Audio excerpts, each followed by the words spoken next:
Gladiators, ready! You will go on my first whistle. You will go to hell on my second whistle.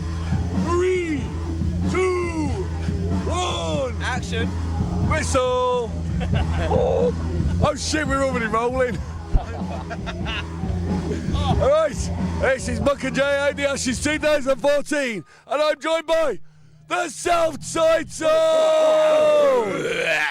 Hello boys! Hello. 3 years, and we finally get to see the self-titled. What do you think? And the biggest secret going when it comes to metal. What the hell was that? We've just seen you on stage 2 in all your glory, your tits. Yeah, literally all my substantial training bra glory. What is it? We've never seen you before. What the hell is that all about? Where you play everywhere? Yeah, we do. I mean, we're a really hard-working band. We're all over the place. I mean, I joined these guys a couple of months ago. They've been touring the hell out of the country for as long as I've known them. And even the look of quiet desperation in their eyes when they asked if I wanted to sing for them didn't put me off. They give it 100% every single time, and, you know, it doesn't matter if you're playing some shitty little gig in Sheffield where nobody's there. No one's ever in Sheffield. No, well... Or you play a place like this where people are really into it, you have a whale of a time, you get hot, sweaty and naked, and everybody loves it. And lots of tits. Oh, I love my tits too. That was some awesome tits going on tonight. Hell yeah. Oh yeah, is that as much as you're going to say? He's a man of few words. Hell yeah. So the band's been going for a very, very long time. Obviously since Steve had hair. Not quite that long. Talk to Paul about the start of the band. Paul, so tell us about the band, how it all started, and how many changes have we had? It started years ago, man. It wasn't this format when we started off. You didn't have old cunts in the band? Yeah, no. We was all young and eager when it started, but we started out as more of a punk outfit, but then we sort of like in 2010 decided to make the band a little bit heavier and you know, and see where we could take the band, and you know, a few years on we got the members, got Steve involved as well. You know, I knew he had good contacts. You know, he could almost play the bass, so that's always a good thing. You know, along the way we've had a few lineup changes. I think that everyone who's followed the band knows this, you know. But you know, it doesn't suit everybody. It's a way of life being in a rock band, and you know, you can't just sort of take it lightly. You know, you've got to give it 100%, and that means commitment. That means putting the time in. You know, and when you get to the gigs, you know, like at the Ashes like this sort of festival, you've got to give it 100%, and you know. Pass him a mic. Hey! It's all on camera. We do this a lot. Strangle the man. I think probably one of the reasons we've kind of been a bit of a top secret is because basically we've been changing the lineups a lot. So every time we got out there, we had to go back into the bloody studio and rehearse with new members and stuff until we got the lineup now. And so it's been a bit of a pain in the arse. But This lineup kicks ass. I also think that we choose our gigs carefully. Having gone up and down this country, all of us, you know, for years, playing all the bloody toilets and whatever, and you know, in the end we kind of went, no, we've got to choose carefully. So yeah, so we do a lot of the toilets. Is this the most solid the band's been now? Are we at the stage where the band? This is the ultimate lineup. I think Are we happy? the definitive self-titled. Definitive self-titled. No, it really is. That What did could you be think? an album You title. saw it Oh. today. What did you think? Well, yeah, you can interview me. I came into the stage thinking I'm going to see a rock band. I walked out saying I just saw a metal band. Yeah. Your CD says one thing. No, certainly. I mean, obviously the CD was recorded with the previous singer. It was very much a classic rock kind of Hetfield kind of vocal. I'm more influenced by people like Mike Patton and Phil Anselmo, and I like to bring a bit more insanity into the mix. And you know, I'm not. I can't take myself seriously doing the "oh baby baby" kind of stuff. You know, I'm not David Coverdale. I wish I had his money and his vineyard. He wipes his arse with his money, so he might wipe his arse with his money, but if I could get his rider, I'd be happy. You know. Oh, she's a slag. I mean, really wouldn't want his rider. Oh no, seriously, guy I know did sound for a David Coverdale gig recently locally, and they had to decorate the entire backstage in white and have all of this stuff going on. It was like, when do you get to the point when you believe your own bullshit that much? You know, I mean, the guy's got a great voice, and the last Whitesnake album was fucking great. But seriously, keep listening to Steve, you'll be there in a couple of years. Bit of a chat with Steve. Obviously, Steve is a bit of a driving force of the band. He does a lot of driving. He does a lot of driving. 7 hours of it the other day.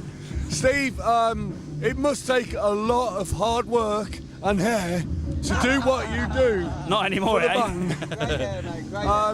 Not only do you do it for yourself, for your band, you do it for every fucking band in this country. What's the driving force behind what you do for the band?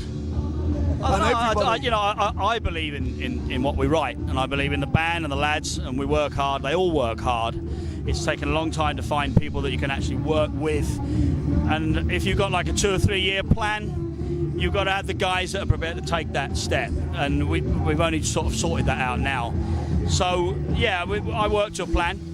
I think up this year, now we've got out there, I think as far as I'm concerned as a manager, I've done my bit. You know, thanks to Simon Hall with Bloodstock as well, and you guys, and you know, all the help. Dominic's helped as well along the way. I think the online radio and the press has helped us incredibly. We've been really well accepted by everybody. You guys too, incredibly, and that's helped a lot. And it's really pushed the band up. Brand now we've got ADL. Taking over with Anna. Yeah, congratulations thank you. as well. You know, yeah, Anna's fantastic. Thank you, Anna. Anna, we love you. Can we have sex with you, Anna? No. I think at that point now I can take a step back and be a band member and let Anna do the job. So you know, she'll take us to the next step. Do you think you can actually step back though, because you are such an involved person with so much? Well, they'll just beat me up. But I'm saying what you're all thinking. Steve is a distant. I'm saying what you're all thinking. He's he will not be able to step back. No. He's gonna fucking ruin things. He's a very light touch man. Right, I'll give Anna 1 week and she'll quit. Yeah, I agree, Because you've mate. been telling her how to do a fucking job. Are you still talking about your sexual agreement? Hello, Anna. We love you, Anna. Another band now. So Look at that. Yeah. manage another band now. Yeah, but enough of them. No, we're not here for them. Right, so But these guys will probably beat me up if I give them. you've already said internet radio, massive help. There's so many internet radio stations. They're the only ones who really give a shit about bands of the size that we're hearing here this weekend. It is the way forward. 4 years' time, FM's been shut down, which they're keeping silent. The BBC are not talking about that. But by 2018, there will be no more FM radio transmissions. It's the future. Yeah, no, absolutely. I mean, the rise of digital stations and independent stations and people who really care about what they're doing is absolutely a massive force for good. And the fact that, you know, there are people like yourself and all of the really passionate little stations who just throw their all into it. I mean, there's a lot in common between the ethos of this band and the ethos of these stations. And, you know, every hard-working band knows what it is to give their lives to something that they give so much of a shit about. And, you know, I mean, you're here for us, we're here for you, and more fucking power to you, man. One of the things I think is that it is the future, and I think if by supporting, if the bands support the radios and the press online, and vice versa, work as a team, everybody works together, and it shows, you know. Yeah. And I think now all the Superboy, you know, all the Karangs and all this lot, they're like, what the fuck's going on? We're getting left behind. but they And they're don't starting treat to do this. it now, aren't they? They're starting to think, oh shit, let's do an unsigned radio show. Yeah. Because they're realising they're going to get fucked over eventually. I mean, Well, you know, to me just feels like smash hits nowadays. I mean, you know, they have their place, look. and you know, you can't. I wouldn't slate them. They have their You're not allowed place. to slate them, mate. You're not allowed to slate them. I wouldn't You slate never them. know. I wouldn't slate them. They have their place, but I think I think the online stuff. I believe in it a lot. We work tremendous, as you know, tremendously. So you know. We got a Ku Klux Klan review. So, No, I mean, just for the record, I've loved Kerrang! Magazine since I was 14 years old. It's just, you know, they're very definitely aimed at the 14-year-olds. It's a breaking you in gently magazine. No, but all the guys who were writing for Kerrang! When I was growing up are working for Mojo now, so, you know, it's like, indeed. And now, just because he's remained silent for most of the interview, a full concerted minute with Jim. How are we doing? hello, look into the camera, and tell everybody where they can find more information about a band called The Self-Titled. Okay, so we got the website www.selftitled.com, You forgot the dot. theselftitled.com. Carry on. Facebook, SoundCloud, Reverb Nation. What's happening? Where else? Twitter. You know, we got the whole social media covered. I think buy a fucking t-shirt. It needs to be mentioned. Nothing's going on. Yeah. We're everywhere. We're playing all over. Where are we Playing all over the country. Where are we playing? We're at Bloodstock. Bloodstock! Old Fest! Old Fest! Yeah, Old Fest. We're over at Stourbridge with Mark Damona Friday. And these guys. Hey, Steve. Yeah. Be there too. Yeah, TBFM. We'll be there. Sweet. You're on our Sweet. stage. We own it. We own it. It's going to be a killer show.